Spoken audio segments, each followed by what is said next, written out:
आज पश्चिमी देश सिर्फ रशिया के हमलों से चिंता में नहीं है, बल्कि एक और खबर ने पूरी दुनिया में हलचल बढ़ा दी है। पहली बार ऐसा हो रहा है जब भारत और चीन अपने फाइनल बॉर्डर यानी अपनी सीमाओं को तय करने की कोशिश शुरू कर रहे हैं। दोनों ने बल्कि ये कोशिश शुरू कर दी है।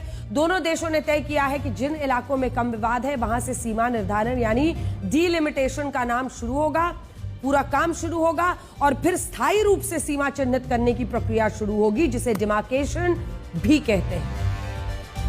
यह प्रस्ताव भारत की तरफ से एनएसए अजित डोभाल ने पेश किया था, जिसे चीन ने स्वीकार कर लिया।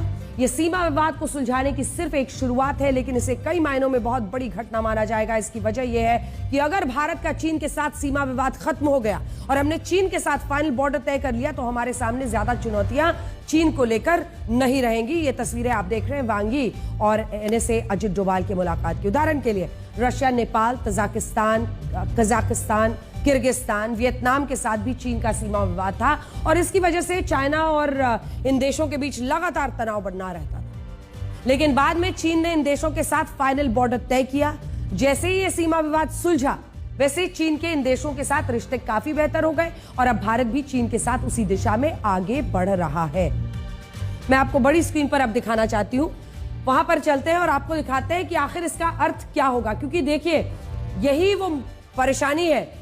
भारत और चीन के बीच 3488 किलोमीटर का ये पूरा फासला है, जो आप नीले रंग में देख रहे हैं। लद्दाख से जुड़ता हुआ 1597 किलोमीटर, हिमाचल प्रदेश से 200 किलोमीटर, उत्तराखंड से 345 किलोमीटर, सिक्किम से 220 किलोमीटर और वैसे ही 1126 किलोमीटर अरुणाचल प्रदेश से जुड़ता हुआ ये पूरा कुल मिलाकर 3488 किलोमीटर का ये मामला है, मतलब सीमा है भारत के साथ। इसे वास्तविक नियंत्रण रेखा यानी लाइन ऑफ एक्चुअल कंट्रोल यानी एलएसी भी कहते हैं।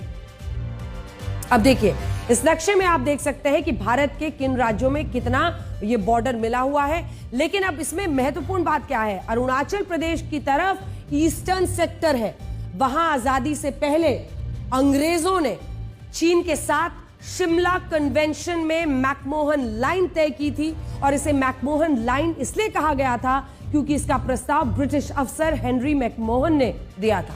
हालांकि चीन ने कभी भी इस लाइन को स्वीकार नहीं किया और उसकी तरफ से इस पर हस्ताक्षर भी नहीं किए गए थे।